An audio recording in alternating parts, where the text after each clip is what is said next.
तो hello friends, आप सभी का स्वागत है आप सभी के अपने YouTube channel R2Z official team पर। तो ये क्लास 10 का पहला चैप्टर अर्थव्यवस्था एवं विकास इसके नीचे कट गया है। इसका जो पूरा PDF है बनाकर हम रखे हुए हैं और इसको वन बाय वन करके objective, subjective, fill in the blanks सब चीज़ को आप लोग आज कवर करने वाले हैं। ठीक है, लघु तरीके के साथ दीर्घ तरीके प्रश्न भी आप लोग कवर करने वाले हैं। तो फटाफट आप लोग कॉपी कलम लेकर बैठ जाइए और अपने क्वेश्चन को स्टार्ट करते हैं 1 नंबर प्रश्न के साथ। ठीक है, तो पहले हम पढ़ेंगे वस्तुनिष्ठ प्रश्न। ठीक है, तो वस्तुनिष्ठ प्रश्न पहले हम पढ़ेंगे। तो हमारा पहला प्रश्न कह रहा है, निम्न को प्राथमिक क्षेत्र भी कहा जाता है। किसे कहा जाता है? तो कृषि क्षेत्र को प्राथमिक क्षेत्र भी कहा जाता है। ठीक है, इसका जो बी बिल्कुल राइट आंसर है फर्स्ट का। चलते हैं सेकंड नंबर क्वेश्चन में। तो सेकंड नंबर क्वेश्चन कह रहा है, इनमें कौन से देश में मिश्रित अर्थव्यवस्था है? कौन से देश में भाई मिश्रित अर्थव्यवस्था है? तो वह भारत में। और भारत में क्या है? तो मिश्रित अर्थव्यवस्था है। मिश्रित करने का मतलब है, पता है क्या है? मिश्रित करने का मतलब है कि यहाँ पर जो है ना, यहाँ पर सरकार के द्वारा भी पूंजी लगाया जाता है और एक निजी व्यक्ति भी पूंजी लगाया जाता है। उसी को मिश्रित अर्थव्यवस्था बोला जाता है। तो यह भारत में पाया जाता है। ठीक है, चलते हैं अगले प्रश्न 3 नंबर में। तो 3 नंबर कह रहा है, भारत में योजना आयोग का गठन कब किया गया था? ठीक है, देखिए योजना आयोग का जो गठन है ना 15 मार्च 1950 को किया गया। ठीक है, 3 का ऑप्शन ए बिल्कुल राइट आंसर है। ठीक है, चलते अगले प्रश्न 4 नंबर में। तो 4 नंबर हमारा कह रहा है, जिस देश का राष्ट्रीय आय अधिक होता है वह देश कहलाता है विकसित। देखिए, जिस देश का जो है ना राष्ट्रीय आय अधिक होता है वह देश उतना ही विकसित कहलाता है। ठीक है, जो 4 का है वो बी है, बिल्कुल राइट आंसर। ठीक है, चलते अगले प्रश्न 5 नंबर में। तो 5 नंबर हमारा कह रहा है, तो 5 नंबर हमारा क्या कह रहा है, निम्न में से किसे पिछड़ा राज्य कहा जाता है? देखिए पिछड़ा राज्य है ना, उसे बिहार को कहा जाता है, बिहार को। तो 5 का जो है ऑप्शन सी बिल्कुल राइट आंसर है। चलते हैं अगले प्रश्न। अब इसका पूरा ऑब्जेक्टिव खत्म हो गया। अब हम लोग आने वाले हैं फिल इन द ब्लैंक्स। निम्न लिखित में रिक्त स्थानों को भरे। ठीक है, तो हमारा पहला प्रश्न है, भारत अंग्रेजी शासन का एक उपनिवेश था। देखिए भारत क्या है? अंग्रेजी शासन का एक उपनिवेश था। डैश के जगह पर क्या भरा जाएगा? यहाँ भरा जाएगा उपनिवेश। ठीक है, उपनिवेश। देखिए, अगर आपको ये वीडियो पसंद आ रहा है तो इस वीडियो को लाइक कीजिए। अगर आप इस चैनल पर नए हैं तो इस चैनल को सब्सक्राइब कीजिए। ठीक है, अब जानते हैं इस सब का आंसर सीट क्यों दिए हुए? क्योंकि आप लोगों में से किसी को अगर PDF को जरूरी हो ना, तो टेलीग्राम चैनल पर आप लोग जुड़ करके आप हमसे वहाँ पर आकर PDF को पूरा मांग सकते हैं। इस पूरा PDF को लेने के लिए छोटा सा आपको चार्ज बस देना पड़ेगा, क्योंकि टाइपिंग चार्ज वगैरह जो लगता है उसके लिए हल्का सा आपको चार्ज देना पड़ेगा। कोई बड़ा चार्ज नहीं होगा, छोटा सा चार्ज होगा। उसके बाद आप ये पूरा PDF लेकर जा सकते हैं। ठीक है, अगर जो कोई भी बच्चे मैट्रिक परीक्षा 2024 का तैयारी कर रहे हैं तो सभी को इस चैनल से जुड़ सकते हैं, इससे पढ़ सकते हैं और इससे अपने भविष्य को आगे बढ़ा सकते हैं। ठीक है, इसलिए आप फटाफट जो भी कोई पढ़ रहे हैं उन सबके पास अपने इस वीडियो को शेयर कीजिए। ठीक है, तो चलते हैं अगले प्रश्न 2 नंबर में। तो 2 नंबर का रहा है, अंग्रेजों ने भारतीय अर्थव्यवस्था का क्या किया? तो शोषण किया। अंग्रेजों ने भारतीय अर्थव्यवस्था का क्या किया? तो शोषण किया। ठीक है, चलते हैं अगले प्रश्न 3 नंबर में। तो 3 नंबर का रहा है, अर्थव्यवस्था आजीविका अर्जन की एक प्रणाली है। अर्थव्यवस्था क्या है? आजीविका अर्जन की एक प्रणाली है। ठीक है, चलते हैं अगले प्रश्न। तो कलर बदल ले। चलते हैं अगले प्रश्न 4 नंबर में। तो 4 नंबर का रहा है, द्वितीय क्षेत्र को डैश क्षेत्र भी कहा जाता है। क्या कहा जाता है? औद्योगिक क्षेत्र कहा जाता है। द्वितीय क्षेत्र को क्या डैश क्षेत्र कहा जाता है? औद्योगिक क्षेत्र कहा जाता है। ठीक है, चलते अगले प्रश्न 5 नंबर में। तो 5 नंबर कह रहा है, आर्थिक विकास आवश्यक रूप से डैश की प्रक्रिया है। किसी की प्रक्रिया है? तो परिवर्तन की प्रक्रिया है। ठीक है, चलते अगले प्रश्न अब 6 नंबर में। तो 6 नंबर हमारा कह रहा है, भारत के आर्थिक विकास का श्रेय डैश को दिया जाता है। किसको दिया जाता है? तो नियोजन को दिया जाता है। ठीक है, चलते हैं अगले प्रश्न 7 नंबर में। तो 7 नंबर हमारा कह रहा है, आर्थिक विकास की माप करने के लिए सबसे उचित सूचकांक माना जाता है। क्या चीज माना जाता है? तो प्रति व्यक्ति आय। ठीक है, प्रति व्यक्ति आय। चलते हैं अब अगले प्रश्न 8 नंबर में। तो 8 नंबर कह रहा है हमारा, साधनों के मामले में धनी होते हुए भी बिहार की स्थिति डैश है, क्या है, तो दयनीय है, दयनीय है। ठीक है, चलते हैं अगले प्रश्न 9 नंबर में। तो 9 नंबर कह रहा है दोस्त, बिहार में डैश ही जीवन का आधार है, डैश की जगह क्या भराएगा, तो कृषि, बिहार में कृषि ही जीवन का आधार है। ठीक है, चलते हैं अगले प्रश्न 10 नंबर में। तो 10 नंबर कह रहा है, बिहार के विकास में डैश एक बहुत बड़ा बाधक है, क्या है, तो बाढ़ है, वह बाढ़ है। ठीक है, अगर आप लोगों को वीडियो पसंद आ रहा है तो इस वीडियो को लाइक कीजिए, ठीक है, और मन लगा के आप लोग पढ़िए। ठीक है, अब देखिए वहाँ तक पूरा समाप्त हो चुका था। अब हम लोग लघुतरीय प्रश्न को स्टार्ट करने वाले हैं। ठीक है, तो हमारा पहला प्रश्न है, अर्थव्यवस्था किसे कहते हैं। ठीक है, अब इस सबको नोट करके इसको याद भी कर सकते हैं, काफ़ी शॉर्ट टर्म हम लोग आंसर बनाए हुए हैं। ठीक है, देखिए अर्थव्यवस्था किसे कहते हैं, उसका आंसर देख लीजिए। अर्थव्यवस्था एक ऐसा तंत्र या ढांचा है जिसके अंतर्गत विभिन्न प्रकार की आर्थिक क्रियाएं संपादित की जाती है, जैसे कृषि, व्यापार, बैंकिंग, बीमा, परिवहन तथा संचार आदि। दूसरी ओर लोगों के रोजगार के अवसर प्रदान करती है ताकि वे अपनी आवश्यकताओं की संतुष्टि हेतु देश में उत्पादित वस्तुओं एवं सेवाओं का क्रय कर सके। ठीक है, तो अर्थव्यवस्था का आप पूरा डिफिनेशन कह सकते हैं। ठीक है, अब हम लोग चलते हैं दूसरे प्रश्न में। तो दूसरा प्रश्न कह रहा है, मिश्रित अर्थव्यवस्था क्या है। देखिए मिश्रित अर्थव्यवस्था, मिश्रित अर्थव्यवस्था एक ऐसी अर्थव्यवस्था है जिसमें पूंजीवादी तथा समाजवादी अर्थव्यवस्था का मिश्रण होता है। मिश्रित अर्थव्यवस्था वह अर्थव्यवस्था है जहां उत्पादन के साधनों का स्वामित्व सरकार तथा निजी व्यक्तियों के पास होता है। देखिए उसमें ऑब्जेक्टिव में क्या बताया है कि कोई भी चीज़ स्वामित्व का जो साधनों का उत्पादन के साधनों का जो आधार जो होता है ना, वह स्वामित्व सरकार यानी सरकार के पास जो है, एक निजी व्यक्ति के पास भी होता है। ठीक है, समझ गए होंगे आप लोग। यह अर्थव्यवस्था पूंजीवाद एवं समाजवाद के बीच का रास्ता है। ठीक है, चलते हैं अगले प्रश्न 3 नंबर। 3 नंबर का रहा है, सतत विकास क्या है। सतत विकास क्या है, तो इसका आंसर है, सतत विकास का शाब्दिक अर्थ है ऐसा विकास जो कि जारी रह सके, टिकाऊ बना रह सके। सतत विकास में न केवल वर्तमान पीढ़ी बल्कि भावी पीढ़ी के विकास को भी ध्यान में रखा जाता है। बुंडलैंड आयोग ने सतत विकास के बारे में बताया है कि विकास की वह प्रक्रिया जिसमें वर्तमान की आवश्यकताएं बिना भावी पीढ़ी की क्षमता योग्यता से समझौता किए पूरी की जाती है। ठीक है, आप लोग समझ गए होंगे, इसका आंसर आप पूरा लिख सकते हैं सतत विकास का। ठीक है, अब अगला प्रश्न को देखेंगे हम लोग, आर्थिक नियोजन क्या है। देख लीजिए इसका भी आंसर। आर्थिक नियोजन का अर्थ एक समयबद्ध कार्यक्रम के अंतर्गत पूर्व निर्धारित सामाजिक एवं आर्थिक उद्देश्यों की प्राप्ति के लिए अर्थव्यवस्था में उपलब्ध संसाधनों का नियोजित समन्वय एवं उपयोग करना है। आर्थिक नियोजन को योजना आयोग ने इस प्रकार परिभाषित किया है, आर्थिक नियोजन का अर्थ राष्ट्र की प्राथमिकताओं के अनुसार देश के संसाधनों का विभिन्न विकासात्मक क्रिया में प्रयोग करना है। ठीक है, आप लोग कह सकते हैं इसका आंसर कि आर्थिक नियोजन क्या है, तो आर्थिक नियोजन का पूरा इसका आंसर हो जाएगा। आप लोग क्या कीजिए, हमारे साथ आप लोग कॉपी में भी नोट करते रहिए या फिर स्क्रीनशॉट सबका लेते रहिएगा, जिससे आप लोग भी इसका आंसर याद कर सकें। काफ़ी ईजी इसका आंसर बनाए हुए हैं, समझ गए। अब देखते हैं पांचवा प्रश्न को।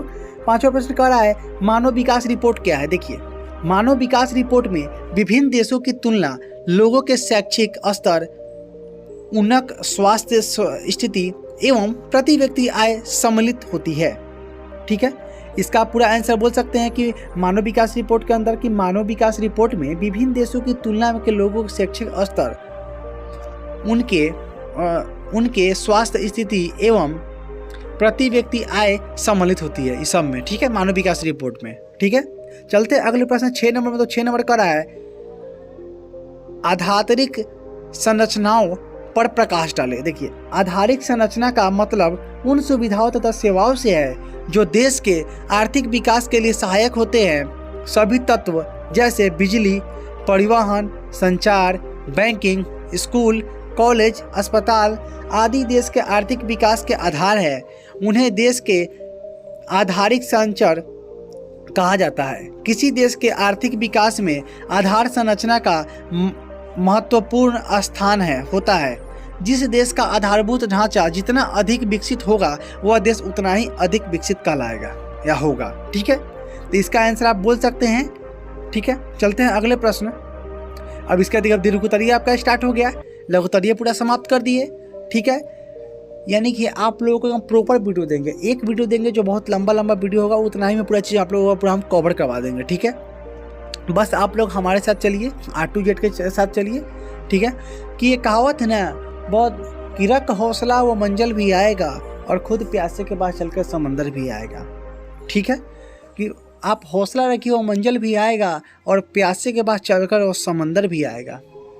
ठीक है, हमारा पहला प्रश्न कह रहा है, अर्थव्यवस्था की संरचना से आप क्या समझते हैं, इन्हें कितने भागों में बांटा गया है। ठीक है, देखिए अर्थव्यवस्था की संरचना का मतलब विभिन्न उत्पादन के क्षेत्रों में इसके विभाजन से है। अर्थव्यवस्था में विभिन्न प्रकार की आर्थिक क्रियाएं अथवा गतिविधि संपादित की जाती है, जैसे कृषि, उद्योग, व्यापार, बैंकिंग, बीमा, परिवहन, संचार आदि।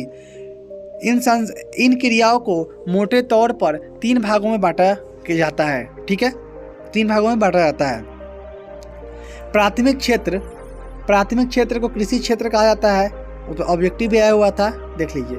इसके अंतर्गत कृषि, पशुपालन, मछली पालन, जंगलों से वस्तुओं को प्राप्त करना जैसी व्यवस्था होती है। देखिए प्राथमिक क्षेत्र जो है ना, हम लोग कृषि क्षेत्र भी कहते हैं, और इसके अंतर्गत सिर्फ कृषि नहीं आता है, इसके अंतर्गत पशुपालन भी आता है, मछली पालन भी आता है, जंगलों से वस्तुओं को प्राप्त करना भी आता है। ठीक है, अब इसके बाद पढ़िए द्वितीय क्षेत्र। देखिए द्वितीय क्षेत्र क्या है, द्वितीय क्षेत्र को औद्योगिक क्षेत्र कहा जाता है। इसके अंतर्गत खनिज व्यवस्था, निर्माण कार्य, जनोपयोगी सेवाएं जैसे गैस और बिजली आदि के उत्पादन आते हैं।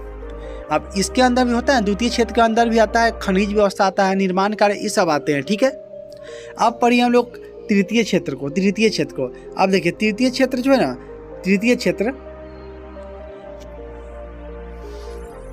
क्षेत्र को सेवा क्षेत्र कहा जाता है। इसके अंतर्गत बैंक एवं बीमा, परिवहन, संचार एवं व्यापार आदि क्रियाएं सम्मिलित होती है। ये क्रियाएं प्राथमिक एवं द्वितीय क्षेत्र भी क्रियाएं को सहायता प्रदान करती है, इसलिए इसे सेवा क्षेत्र भी कहा जाता है। देखिए तृतीय क्षेत्र को क्या कहा जाता है, सेवा क्षेत्र भी कहा जाता है, और इसके अंतर्गत बीमा, परिवहन, ये सब आता है, बैंकिंग वगैरह। ठीक है, अब चलते हैं दूसरे नंबर प्रश्न में। ठीक है, दूसरा नंबर प्रश्न क्या है, आर्थिक विकास क्या है, आर्थिक विकास तथा आर्थिक वृद्धि में अंतर बतावे। इसका आंसर आप लोग देख लीजिए। आर्थिक विकास के अर्थ को समझने के लिए विद्वानों द्वारा की गई परिभाषा को समझना आवश्यक है। ठीक है, इसको समझने के लिए विज्ञानियों के द्वारा दी गई परिभाषा को समझना आवश्यक है। ठीक है, आर्थिक विकास की परिभाषा को लेकर अर्थशास्त्रियों में काफी मतभेद है। इसकी एक सर्वमान्य परिभाषा नहीं दी जा सकती है, परंतु कुछ विद्वानों ने इसकी परिभाषा निम्न रूप में दी है। जैसे पहले विद्वान का नाम आप लोग देखिए, प्रोप्राइटर रोस्टो के अनुसार इनके अनुसार क्या है, आर्थिक विकास एक और श्रम शांति में वृद्धि की दर तथा दूसरी ओर जनसंख्या में वृद्धि के बीच का संबंध है। ठीक है, ये किसने कहा है, ये प्रोप्राइटर रोस्टो के अनुसार है। ठीक है, अब अगला विद्वान के बाद देख लीजिए, प्रोप्राइटर का प्रोफेसर मेयर एवं बाल्डविन के अनुसार देख लीजिए। ठीक है, बाल्डविन में परिभाषा देते हुए कहा है कि आर्थिक विकास एक ऐसी प्रक्रिया है जिसके द्वारा दीर्घकालीन में किसी अर्थव्यवस्था का वास्तविक राष्ट्रीय आय में वृद्धि होती है। ठीक है, यह है प्रोफेसर मेयर एवं बाल्डविन के अनुसार। अतः उपरोक्त परिभाषाओं का अध्ययन करने के बाद यह स्पष्ट होता है कि आर्थिक विकास आवश्यक रूप से परिवर्तन की प्रक्रिया है। इससे अर्थव्यवस्था के ढांचे में परिवर्तन होते हैं। इसके चलते प्रति व्यक्ति आय, वास्तविक आय बदलती है तथा आर्थिक विकास के निर्धारक निरंतर बदलते रहते हैं। अंतर आर्थिक विकास तथा आर्थिक वृद्धि में कोई अंतर नहीं माना जाता है। दोनों शब्दों को एक दूसरे के स्थान पर प्रयोग किया जाता है, लेकिन इधर अर्थशास्त्रियों द्वारा इन दोनों के बीच अंतर किया जाने लगा है। ठीक है, देखिए अब देखिए श्रीमती उर्सला हिक्स के अनुसार देख लीजिए। ठीक है, तो इनके अनुसार है, वृद्धि शब्द का प्रयोग आर्थिक दृष्टि से विकसित देशों के संबंध में किया जाता है, जबकि विकास शब्द का प्रयोग अविकसित अर्थव्यवस्थाओं के संदर्भ में किया जाता है। डॉक्टर ब्राइट सिंह ने भी लिखा है कि शब्द का प्रयोग विकसित देशों के लिए किया जाता है। ठीक है, शब्द का जो प्रयोग क्या किस लिए किया जाता है, शब्द का जो प्रयोग है ना वो विकसित देशों के लिए ही बस किया जाता है। ठीक है, विकसित देश के लिए किया जाता है। ठीक है, इसी तरह मैंडिसन नामक एक अर्थशास्त्री ने बताया कि धनी देशों में आय का बढ़ता हुआ स्तर आर्थिक वृद्धि का सूचक होता है, जबकि निर्धन देशों में आय का बढ़ता हुआ स्तर आर्थिक विकास का सूचक होता है। ठीक है, वास्तव में उपरोक्त परिभाषाओं का अध्ययन करने पर यह स्पष्ट होता है कि आर्थिक विकास एवं आर्थिक वृद्धि दोनों ही आर्थिक प्रगति के सूचक है और दोनों में स्पष्ट अंतर दिखाई पड़ता है। ठीक है, इसी प्रकार ये क्वेश्चन समाप्त हो गया। अब देखिए कौन सा क्वेश्चन था आपका, देखिए यहाँ पर यह आपका था कि आर्थिक विकास क्या है, आर्थिक विकास तथा आर्थिक वृद्धि में अंतर बताए। तो आप लोग बता दिए आर्थिक विकास और आर्थिक विकास में अंतर बताएं। इस सब को आप लोग लिख लीजिएगा। इसमें पूरा दिन उतरिए 5 नंबर का आता है। ठीक है, इसमें 5 में 5 आप करने से कोई नहीं रोक सकता, पूरा लिख लीजिएगा तुम। ठीक है, अब चलते हैं हम लोग अगले प्रश्न 3 नंबर में। तो 3 नंबर का रहा है आर्थिक विकास की माप कुछ सूचकांकों के द्वारा करें। तो इसका भी आंसर देख लिया। आर्थिक विकास की माप जो है निम्नलिखित सूचकांकों द्वारा कर सकते हैं। देखिए इसका जो विकास का जो मामला है निम्नलिखित सूचकांक के द्वारा आप कर सकते हैं। ठीक है, अब नीचे देखिए राष्ट्रीय आय। राष्ट्रीय आय को आर्थिक विकास का एक प्रमुख सूचक माना जाता है। किसी देश में एक वर्ष की अवधि में उत्पादित सभी वस्तुओं एवं सेवाओं के मौद्रिक मूल्य के योग को राष्ट्रीय आय कहा जाता है। सामान्य तौर पर जिस देश की राष्ट्रीय आय अधिक होती है वह देश विकसित कहलाता है और जिस देश की राष्ट्रीय आय कम होती है वह देश अविकसित कहलाता है। ठीक है, देखिए इसमें क्या बताया है कि जो वस्तु सेवा का जो मौद्रिक होता है ना वो राष्ट्रीय आय कहा जाता है। ठीक है, और जो सामान्य तौर पर जो देश है जिस देश का राष्ट्रीय आय अधिक होता है वो देश विकसित कहलाता है और जिस देश का जो राष्ट्रीय आय है कम होता है वो अविकसित कहलाता है। ठीक है, देखिए प्रति व्यक्ति आय आर्थिक विकास की माप करने के लिए प्रति व्यक्ति आय को सबसे उचित सूचकांक माना जाता है। प्रति व्यक्ति आय देश में रहते हुए व्यक्तियों को की औसत आय होती है। राष्ट्रीय आय को देश की कुल जनसंख्या से भाग देने पर भागफल राष्ट्रीय आय आता है, वह प्रति व्यक्ति आय कहलाता है। फॉर्मूले के रूप में प्रति व्यक्ति आय है। ठीक है, देखिए इसमें जो है ना इस क्वेश्चन में देखिए प्रति व्यक्ति जो आय है ना इसके माप करने के लिए देश का कुल जनसंख्या, ठीक है, देश का जो है कुल आय राष्ट्रीय आय जो होता है पूरा आय और जनसंख्या दोनों का भाग दे दीजिएगा तो उसी से राष्ट्रीय आय निकल जाएगा। ठीक है, अब चलते हैं अगले प्रश्न 4 नंबर में। तो 4 नंबर का बिहार के आर्थिक पिछड़ेपन के क्या कारण है, बिहार के पिछड़ेपन को दूर करने के लिए कुछ उपाय बताएं। अब देखिए यहाँ पर इस क्वेश्चन को बनाने के लिए उपाय बताएं। इसका आंसर देख लीजिए। बिहार के आर्थिक पिछड़ेपन के निम्नलिखित कारण है। ठीक है, इसका निम्नलिखित कारण है, कई खंडों में कारण है। ठीक है, देखिए पहला हमारा कारण देखिए, पहला कारण है कृषि पर निर्भरता। बिहार की अर्थव्यवस्था पूरी तरह कृषि पर आधारित है। यहाँ की अधिकांश जनता कृषि पर भी निर्भर है, लेकिन हमारी कृषि भी हालत ठीक नहीं है। हमारी कृषि काफ़ी पिछड़ी हुई है। ठीक है, हमारी कृषि जो है काफ़ी पिछड़ी हुई है, इसके चलते उपज कम होती है। देखिए इसी के हमारे बिहार के जो पिछड़े वर्ग का सबसे पहला कारण है वो कृषि पर निर्भरता है। देखिए इसके वजह से जो है ना पूरा अधिकांश सब लोग पूरा कृषि पर निर्भर रहता है हम लोग को देश के, और जो कृषि है उतना अच्छा भी नहीं है। ठीक है, अब अगला कारण देखिए औद्योगिक पिछड़ापन। देखिए यहाँ पर देखिए औद्योगिक पिछड़ापन। किसी भी देश या राज्य के लिए उद्योगों के विकास जरूरी होता है, लेकिन बिहार में औद्योगिक विकास कुछ दिखता ही नहीं है। यहाँ के सभी खनिज, यहाँ पर खनिज हुआ खनिज लिखा है, खनिज क्षेत्र एवं बड़े उद्योग तथा प्रतिष्ठित अभियांत्रिकी संस्थाएं सभी झारखंड में चले गए। इस कारण बिहार में कार्यशील औद्योगिक इकाइयों की संख्या नगण्य रह गई। इस जो है ना पूरा जो औद्योगिक क्षेत्र सब झारखंड में चला गया, इसलिए यहाँ पर जो है ना सब इकाइयाँ एकदम नगण्य के बराबर न के बराबर में रह गया हुआ है। ठीक है, अगला कारण है, अगला देख लीजिए बाढ़ तथा सूखे से क्षति। बिहार में खासकर नेपाल में जल से बाढ़ आती है। हर साल कम या अधिक बाढ़ का आना बिहार में तय है। पिछले साल 2008 में कोसी बाढ़ का प्रलय हमारे सामने है। इससे कितने जान माल की क्षति हुई। इस साल 2009 में भी नेपाल से आए जल बागमती नदी में बाढ़ देखने को मिला। इसके आसपास के इलाके सीतामढ़ी, दरभंगा, मधुबनी आदि जगहों में फसल की काफ़ी बर्बादी हुई। इसी तरह सूखे की मार दक्षिणी बिहार को झेलनी पड़ती है। इससे हमारे किसानों को अकाल जैसी स्थिति का सामना करना पड़ता है। इस तरह अपना बिहार बाढ़ तथा सूखे के चपेट में एक साथ रहता है। ठीक है, ये भी एक कारण है बाढ़ का भी। ठीक है, अब अगला कारण देख लीजिए। अगला कारण है आधारिक संरचना का अभाव। किसी भी देश या राज्य के विकास के लिए आधारिक संरचना का होना जरूरी है, लेकिन बिहार इस मामले में पीछे है। राज्य में सड़क, बिजली एवं सिंचाई का अभाव है। साथ ही शिक्षा एवं स्वास्थ्य सुविधाएं भी कम है। इस वजह से बिहार में पिछड़ेपन की स्थिति कायम है। ठीक है, अब अगला कारण देख लीजिए, 5वां नंबर। गरीबी बिहार का एक ऐसा राज्य है जहां गरीबी का भार काफ़ी अधिक है। राज्य में प्रति व्यक्ति आय राष्ट्रीय औसत के आधे से भी कम है। इसके चलते बिहार पिछड़ा है। देखिए बिहार किस लिए पिछड़ा है, देखिए ये यहाँ पर जो है ना, प्रति व्यक्ति जो आय है वो औसत के आधे से भी कम है, इसलिए बिहार पिछड़ा है। ठीक है, अब अगला कारण को देखते हैं। अगला कारण है खराब विधि व्यवस्था।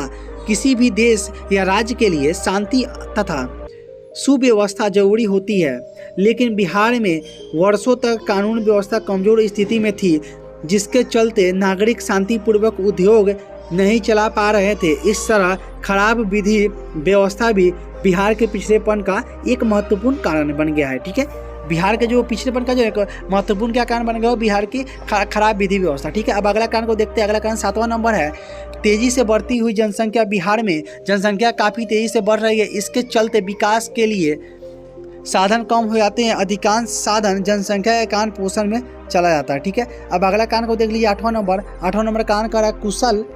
8वां नंबर कारण क्या कह रहा है, 8वां नंबर कारण है कुशल प्रशासन का अभाव। बिहार की प्रशासनिक स्थिति ऐसी हो गई है जिनमें प्रदर्शित का अभाव। इसके कारण आए दिन भ्रष्टाचार के अनेक उदाहरण आते हैं। बिहार के पिछड़ेपन को दूर करने के उपाय। बिहार में पिछड़ेपन को दूर करने के लिए निम्नलिखित उपाय किए जा सकते हैं। कृषि का तेजी से विकास। बिहार में कृषि ही जीवन का आधार है, अतः कृषि में नए यंत्रों का प्रयोग किया जाए। उत्तम खाद में उत्तम बीज का प्रयोग किया जाए ताकि उपज में वृद्धि लाई जा सके। देखिए उत्तम जो खाद है ना, उत्तम खाद उत्तम बीज का प्रयोग किया जाए, वृद्धि में लाई जा सके। ठीक है, वृद्धि लाई जा सके।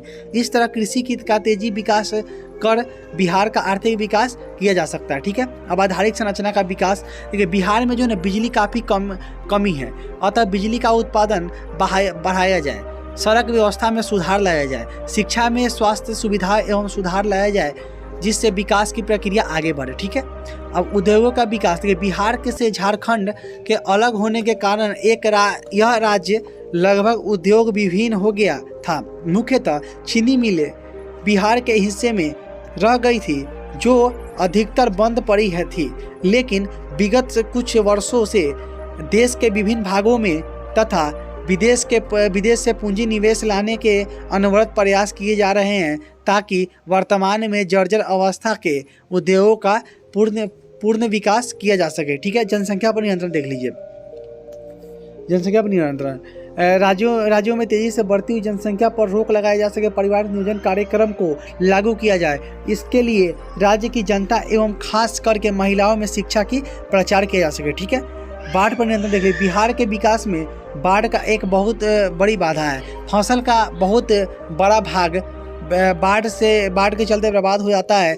जान माल की भी काफ़ी क्षति होती है। बाढ़ नियंत्रण के लिए नेपाल सरकार को से बात कर उचित कदम उठाने की जरूरत है। ठीक है, बिहार का एक ऐसा हिस्सा सूखे की चपेट में रहता है।